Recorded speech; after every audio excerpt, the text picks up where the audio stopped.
RMC, le grand oral des grandes gueules.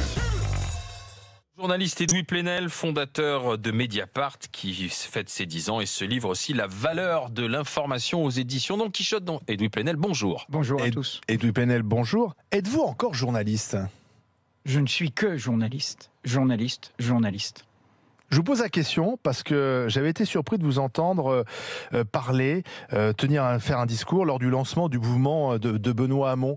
Et je m'étais dit finalement, Edoui Plenel, est-ce qu'il a sa place en tant que journaliste à un meeting politique ? Depuis 10 ans, j'ai accepté toutes sortes d'interventions pour parler du journalisme.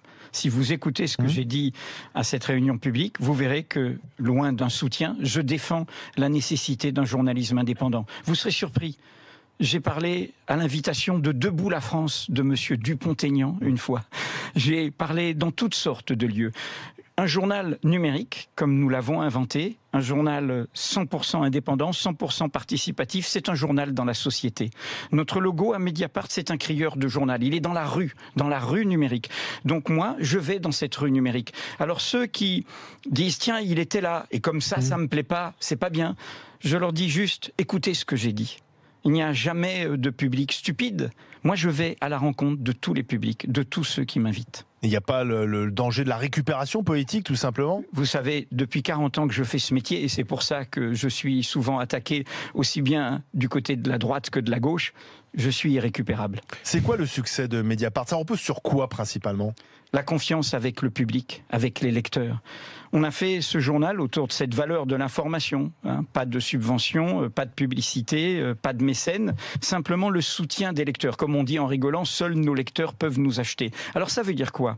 Ça veut dire qu'évidemment, 140 000 abonnés, 4 700 000 visiteurs uniques par mois l'an dernier. Qu'est-ce que ça veut dire ? Ça veut dire que des gens se disent, tiens, un jour, telle position de Mediapart ne me plaît pas, tel parti pris de Mediapart ne me plaît pas. Et d'ailleurs, dans le club, comme nous sommes participatifs, je vais le dire. Mais pourquoi ils restent ? Parce qu'ils ont confiance dans nos infos. À quoi ça sert un journal ? D'abord à produire des informations utiles. Vous pouvez ne pas nous aimer. Vous pouvez même trouver ma moustache un peu encombrante, cachant toute une aventure collective. Et c'est ce que je pense, moi aussi. Il faut sortir de cette personnalisation. Mais en 10 ans, pouvez-vous me citer une seule information de Mediapart qui se soit avérée fausse, une seule information de Mediapart qui se soit avérée non pertinente, une seule information qui n'ait pas été utile au débat public, incomplète parfois. Trouvez-moi. Votre enquête sur Ramadan ? Non. Elle était incomplète ? Mais personne n'avait, à cette date, quand nous avons fait ces 5 volets de l'enquête sur Ramadan, personne, comme l'a très bien expliqué Mathieu Magnodex, enquête totalement impitoyable sur Tariq Ramadan, personne, à cette date, n'avait pu trouver et sortir les témoignages accablants qui aujourd'hui lui valent d'être poursuivis. J'ajoute que depuis nous nous sommes rattrapés. Marine Turki, sur Mediapart, mène l'enquête, comme sur d'autres délits sexuels, dans le cadre de MeToo et Balance ton porc. Ce midi, sur Mediapart, vous savez, ça fait 5 mois qu'est sorti le hashtag Balance ton porc. Nous sommes les premiers, ce midi, à faire le bilan. Combien ça a provoqué de plaintes, une trentaine en France entière. Quelles ont été les suites de ces plaintes ? Quels sont les milieux concernés, sachant que tous les univers sont concernés, et que de ce point de vue, au niveau de, l'intimité privée de certaines personnes qui abusent de leur pouvoir masculin, l'origine ne protège de rien. Est-ce que Mediapart est de gauche ? Mediapart est radicalement démocratique. C'est ma façon de le définir. Ce qui veut dire que parfois la gauche, elle n'est pas démocrate. Ça veut dire que parfois on bouscule la gauche. Il y a aussi une gauche autoritaire, il y a aussi une gauche sectaire, il y a aussi une gauche qui pense qu'elle détient la vérité et la morale, et Mediapart n'est pas de ce côté-là. Donc, mais est-ce que vous pouvez être objectif en ayant une ligne ou une pensée politique, même si vous ne la définissez pas précisément ? Mais quand je dis radicalement démocratique, notre ligne, c'est la Déclaration des droits de l'homme. C'est la Constitution française, c'est la Déclaration universelle des droits de l'homme. Nous naissons tous libres et égaux en dignité et en droit. On ne peut pas faire de hiérarchie selon l'origine, la naissance, la croyance, l'apparence, la sexualité, le genre, etc. Donc nous sommes du côté des principes fondamentaux. Alors, je pose différemment, est-ce que vous enquêtez autant sur Mélenchon que sur Sarkozy ? Mais bien sûr. Vous allez voir tous les comptes de Mélenchon en détail sur Mediapart. Nous avons, et d'ailleurs sur les réseaux sociaux, sociaux, vous le voyez. Mediapart a des attaques de tous les côtés. C'est un hommage à son indépendance. C'est-à-dire que nous, encore une fois, jugez-nous sur nos infos. Quand on est à la France Insoumise et que Mediapart sort l'affaire Cahuzac, la France Insoumise est bien contente. Quand on montre qu'il y a des problèmes dans tel compte de campagne ou tel sectarisme interne à la France Insoumise n'est pas contente. Et ainsi de suite. Vous savez, quand on fait nos enquêtes sur le Front National, par exemple, nos sources, d'où elles viennent de l'intérieur du Front National. On est même utile à des militants du Front National par rapport à leurs débats internes. Encore une fois, jugez-nous là-dessus. C'est ça un journal utile et c'est la clé du succès. Autrement, justement, on ne serait pas là. On est passé de Mediapart, le lanceur d'alerte, Bettencourt, c'est vous, Cahuzac, c'est vous, les comptes de, enfin, la campagne de Sarkozy financée par Kadhafi, c'est vous. Comment est-ce qu'on est passé du lanceur d'alerte Mediapart à Mediapart, Monsieur Edoui Plenel, Tariq Ramadan? On ne parle que de ça. Et on associe maintenant votre nom à Tariq Ramadan comme si vous étiez, vous, dans la chambre de Tariq Ramadan, comme si vous aviez recruté des personnes, comme si vous aviez servi d'intermédiaire. Alors, ce qu'on vous reproche, c'est d'avoir une enquête incomplète. Mais bon, ça, je sais pas, c'est pas un crime de faire une enquête incomplète, si vous ne saviez pas en plus ce qui s'était passé. Et deux, de l'avoir invité, d'avoir débattu avec lui. Mais tous ceux qui ont débattu avec Tariq Ramadan, moi, je ne les vois pas sur la place publique, je ne les vois pas juger comme on vous juge, vous. Si je me souviens, Tariq Ramadan était chez monsieur Laurent Ruquier en 2009, il a été invité, mais on ne fait pas le procès de Laurent Ruquier. Donc pourquoi est-ce que tout d'un coup, on a fait cette fixette sur vous, alors qu'à la base, votre métier, c'est être journaliste et vous êtes lanceur d'alerte? Je pense que tout ça est derrière nous et je pense que je l'explique dans le livre dès le début. C'est pour ça que j'ai fait ce livre. Tout ça est derrière nous. Pourquoi? Parce que tout ça est une cabale. Qui n'avait pas de fondement, qui était faite pour nous discréditer. Alors, comme je l'ai dit à l'époque, et je le répète dans ce livre, nous avons surréagi quand on trouve qu'une attaque est injuste. Vous avez regretté votre réaction par rapport à la caricature de Charlie Hebdo? Bien sûr, je l'ai dit, on a essayé de me pendre avec 5 mots qui étaient pendables. Guerre aux musulmans et affiche rouge. Bien sûr que j'étais à des milliers de kilomètres, et bien sûr, tout ça, en plus, nous sommes un journal participatif, on a fait une émission, on a rendu compte de tout ça. Mais toute l'équipe était blessée, toute l'équipe était choquée dans sa diversité, parce que tout ça était un faux procès. Alors, pourquoi ce faux procès? J'ai déjà vécu ça. Quand j'étais au Monde, 25 ans, au journal Le Monde, et qu'on a voulu provoquer la crise qui va faire perdre son indépendance au Monde, peu de gens s'en souviennent. Mais à l'époque, il fallait que devant les plateaux, la question n'était pas Ramadan, c'était la CIA. Vous êtes membre de la CIA, Edoui Plenel? Et c'était vrai. Non pas que j'étais à la CIA, mais comme la cabale, c'était un bouquin qui disait Plenel est agent de la CIA. Vous voyez le monde de fou. Quand c'est classique, ce journalisme que je défends, assez intransigeant, c'est vrai, qui peut du coup, je le dis en me moquant de nous-mêmes, ça nous donne un côté donneur de leçons et tout, ce qui n'est pas le cas. Simplement, on a le bonheur de ce métier, de se battre. Et bien du coup, ce journalisme-là, comment on peut pas l'attaquer sur la qualité de ses informations? Comment on peut pas l'attaquer sur son indépendance? Du coup, qu'est-ce qu'on fait? On lui invente des légendes, on lui invente des cabales, et on essaye du coup de le discréditer. Et en l'occurrence, on a essayé, pourquoi? Aussi parce que Mediapart, ça c'est vrai, dans le moment de tension que vit notre pays, on a un journal rencontre la société. Et nous, c'est vrai que nous sommes contre les discriminations, contre le fait de hiérarchiser vis-à-vis des origines, des cultures. Mais encore une fois, c'est pas Mediapart tout ça. Intransigeant et parfois injuste. Le succès de Mediapart est indéniable. Il n'y en a pas beaucoup dans la presse ces dernières années, il faut le reconnaître. Mais souvent, pour promouvoir Mediapart, vous jetez le discrédit sur les autres en expliquant que finalement les autres sont financés par des milliardaires et donc forcément ne disent pas tout à fait la vérité, s'auto-censurent, etc. Pourquoi être obligé de chaque fois finalement de dénigrer les autres pour mieux se valoriser? Je vais vous dire, quand on a créé Mediapart, on n'a pas créé pour donner des leçons. On a créé pour donner du courage à tout le monde. Vous savez, il y a 10 ans, Cache Investigation, Envoyé spécial, le retour de l'investigation n'était pas d'actualité. Donc, nous, on fait cela au service d'un idéal que vous partagez, vous qui travaillez ici, dans cette radio, dans cette chaîne de télévision. On a tous les mêmes valeurs quand on a tous la même carte de presse. On a même les mêmes chartes déontologiques, et d'ailleurs, Mediapart a rendu public sa propre charte déontologique, avec y compris déclaration d'intérêt, la hiérarchie des salaires, la transparence est totale. Donc, qu'est-ce que ça veut dire quand nous disons ça ? Nous disons aussi aux confrères et aux consoeurs qu'il faut se battre pour l'indépendance, que la détention du capital n'est pas toujours neutre, qu'elle a des conséquences parfois. Non pas une conséquence qui vous interdirait d'être libre, mais qui parfois fait que on vous dit ne touchez pas à mes intérêts.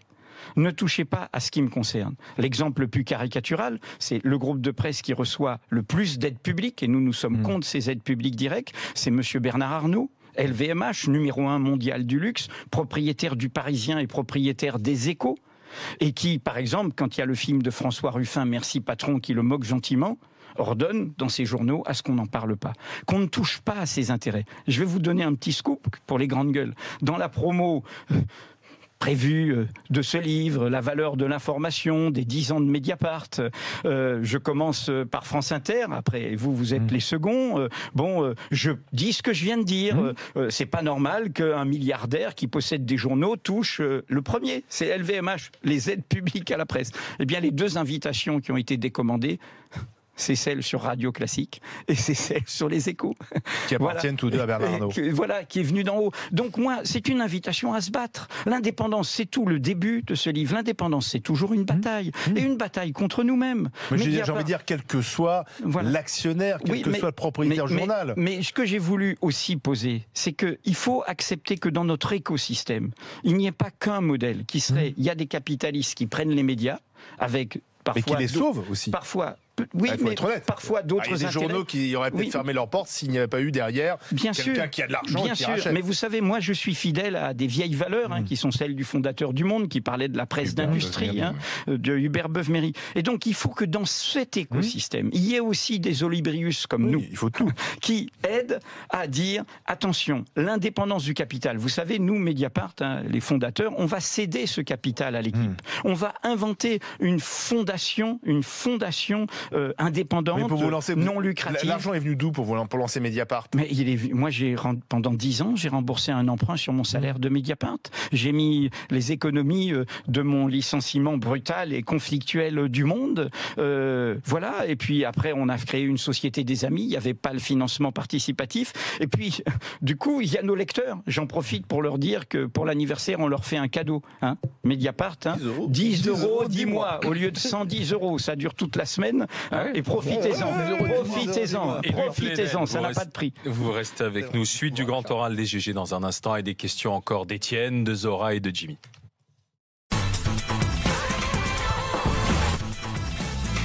Mediapart fête ses 10 ans de succès, 10 ans d'indépendance. Son fondateur, le journaliste Edoui Plenel, est avec nous. Et puis il y a le livre aussi, La valeur de l'information, suivi de Combat pour une presse libre. C'est aux éditions Don Quichotte et Edoui Plenel, suite du grand oral des GG. Zora Habitant. Alors moi j'ai lu votre livre. C'est vrai que j'ai rien à dire sur cette partie de presse, de liberté de la presse, de ce travail que vous faites sur la corruption. J'ai été une lectrice de Mediapart, plus maintenant, mais je l'ai été. Cette liberté, elle est honorable et vous avez raison de la défendre et c'est très important. Votre indépendance aussi. Ensuite, vous avez parlé évidemment de ces accusations qu'on vous porte et notamment un passage sur ce que Manuel Valls a dit dans un état de colère que je ne partage pas du tout. J'allais dire, je ne suis pas d'accord avec les propos qu'il a tenus parce qu'il fallait qu'on nous rendions gorge et nous écarter du débat public. Pour moi, c'est excessif. Ça ne veut rien dire. Et ça ne produit pas de débat ou d'avancée dans ce qui pourrait éventuellement nous opposer. Moi, ce qui me pose problème chez vous, c'est qu'avant, je vous associais à ce journalisme. Aujourd'hui, je vous associe à quelque chose qui me dérange. Lorsque nous critiquons l'islam politique, nous ne critiquons pas les musulmans. Moi, personnellement, je vis avec des musulmans qui ont le droit indéniable de pratiquer et d'avoir la foi qu'ils ont. Or, on a le sentiment chez vous, et je vous cite, et ça m'a vraiment dérangé, vous dites dans la fin du livre qu'il tente de nous faire croire que c'est le seul danger que nous courons, minimisant notamment la réalité européenne d'une montée des mouvements de droite extrême, xénophobes et racistes, anti-migrants et anti-musulmans, bien plus près d'imposer leur hégémonie au débat public que ne le sont d'introuvables formations islamistes à ne serait-ce qu'exister politiquement. Mais vous ne pouvez pas nier qu'il y a des gens en France qui ont une foi de conquête contre les autres, qui n'ont pas une foi de quête de paix pour eux. Et c'est ces gens-là que nous combattons. Et vous n'êtes pas clair là-dessus. Et votre livre fuit. Alors, c'est vrai, il y a une partie très belle sur le journalisme, la liberté que je partage et qui vous honore, mais j'ai l'impression qu'il y a une pleurniche, on m'attaque. Alors, je ne vais pas pleurnicher. Non, mais c'est ce que j'ai ressenti. Voilà. Je ne vais pas pleurnicher. Je vais vous répondre. Respectant, je veux dire, qu'est-ce que c'est que le pluralisme de la presse? C'est pour ça que ne dites pas c'est n'importe quoi. L'attaque de Manuel Valls est une attaque contre la Constitution et contre les principes fondamentaux. Il a le droit d'être en désaccord avec Mediapart. Il n'a pas le droit de demander qu'on nous écarte du débat public. Le pluralisme de la presse, c'est votre liberté, être abonné à Mediapart et un jour dire je suis pas content, je me désabonne et peut-être un autre jour je me réabonnerai. Deuxième point, vous ne pouvez pas nier. Et évidemment que moi, je partage le combat de tout le monde contre tout intégrisme, contre tout fondamentalisme. J'étais au Mali, invité pendant une semaine avec des amis maliens. Je sais ce qu'il en est en pays majoritairement musulman. Et j'ai grandi en Algérie, donc je sais ce qu'il en est. Je n'ai aucun problème et aucun désaccord là-dessus. Mais vous ne pouvez pas ne pas voir que dans notre pays, il y a des forces dont vous n'êtes pas, puisque je vous donne acte de ce que vous avez dit, qui confondent islam politique, terrorisme et le mot islam, y compris ce politique que vous avez cité. Mais M. Manuel Valls a dit l'islam est un problème. Il n'a pas dit l'islamisme, il a dit l'islam est un problème, s'en prenant à une religion qui a droit de citer comme on a le droit de ne pas croire. Enfin, troisième point, surtout cette semaine, vous ne pouvez pas nier, et c'est ce que j'ai voulu dire dans cette phrase que vous citez, quelles sont, je parle bien des formations politiques ici en France, candidates aux élections, présentes dans les campagnes électorales, qui sont le plus à même d'imposer de l'intolérance dans le débat. Laissez-moi, dans le débat politique démocratique. Nous sommes à 2 jours du congrès du Front National, où un authentique fasciste venu des États-Unis, M. Steve Bannon, est intervenu. Cet homme est un antisémite, un islamophobe, un antiféministe, un homophobe. Cet homme a tenu un vrai discours acclamé par la formation qui était au 2e tour de l'élection présidentielle française. Désolé, mais moi je dis attention à ce que l'arbre ne cache pas la forêt, à ce que la focalisation sur des dangers réels de radicalisation, de terrorisme, évidemment que nous sommes du même côté de ce côté-là, cet arbre ne nous cache pas justement la forêt de ceux qui, utilisant ces peurs, impose un agenda de discrimination et de stigmatisation. Ce sont les mêmes combats, il n'y a pas de concurrence dans ces combats. Moi, je n'entends pas M. Manuel Valls sur Steve Bannon. En revanche, je l'entends dans son obsession de l'islam. Et vous voyez où ça a mené la gauche et le Parti socialiste. C'est-à-dire qu'ils ont épousé l'agenda de la droite et de la droite extrême. Ils en sont là. Ils en sont là. Étienne Yebig. Oui, je voulais vous poser une question. Dans Mediapart, il n'y a pas que des... Parce que là, vous avez beaucoup insisté sur les informations. Le journal. Voilà. Mais dans Mediapart, il y a des articles... Non, mais il y a des articles un peu... des articles longs. Ah oui, bien sûr. Ouais, je voulais avoir votre sentiment là-dessus, parce que je pense qu'on nous dit sans arrêt que l'information va de plus en plus vite et qu'on veut 280 signes pour avoir toute l'info. Et je pense qu'il y a d'autres journalistes, comme 23, et vous-même, vous dites un peu l'inverse. Vous dites non, on veut de la... Alors, 21, vous voulez dire la revue 21. Mais je vous remercie beaucoup de votre question, parce que c'est ça qui, pour moi, m'a fait retrouver mon métier avec le numérique. J'ai plongé, venant du papier, dans le numérique, et j'ai vraiment découvert une jeunesse du journalisme. Bien sûr, ce lien de confiance avec le lecteur, mais surtout, on a échappé au formatage. On peut faire tous les formats. Et en effet, il y a des dossiers très longs. Ouais. Il y a des enquêtes très longues. J'écoute ceux qui sont en Bretagne. La plus grande enquête sur le Crédit Mutuel Arkea qui veut rompre avec le Crédit Mutuel, et ça concerne tous les déposants au Crédit Mutuel dans l'ouest de la France, elle est sur Mediapart. L'eau de Vittel. Parce que les enquêtes, c'est pas seulement la corruption. Vittel Bonne Source, c'était ce week-end. Deliveroo, les révélations sur l'inspection du travail et l'URSSAF et l'ubérisation de la société, c'est aujourd'hui aussi sur Mediapart. Et donc, on prend le temps, on a le temps, et on prend l'espace qu'il faut. Et la mémoire, contrairement à la diabolisation qu'on entend souvent du numérique, ce mépris pour le peuple des réseaux sociaux et autres, eh bien, Mediapart montre que le numérique, c'est le lien, donc la mémoire, donc les dossiers, donc la complexité, mais c'est très les nuances, que les gens ils veulent lire des vrais dossiers. Et les nuances, les contradictions, tenir tous les bouts, ce que je répondais tout à l'heure, ne pas être focalisé avec une seule obsession et ne pas être non plus dans les simplismes, rendre la complexité du réel. C'est ça, hein, et le numérique nous le permet. C'est une révolution potentiellement démocratique. Faut-il une loi comme le souhaite le gouvernement pour lutter contre les fake news? Une loi anti-fake news? Anti-fausses informations. Nous y sommes opposés, ainsi que le syndicat de la presse indépendante d'information en ligne. Pourquoi ? Le collectif Informé n'est pas un délit. D'abord pour une raison de principe. Je n'aime pas quand le pouvoir exécutif, l'État se mêle de nos libertés. Il y a une grande loi, la loi de 1881, qui régit ce que nous disons ici, et le juge est le seul comptable de ce que il s'agit peut-être de la moderniser. Oui, mais il s'agit, et je vais prendre un exemple très concret. Il s'agit, en fait, de sortir de cette loi de 1881 pour dire il peut y avoir pendant les campagnes électorales des fausses nouvelles et il faut pouvoir tout de suite les sanctionner. Je vais vous donner un exemple. L'affaire des affaires de Mediapart, celle qui est toujours pendante.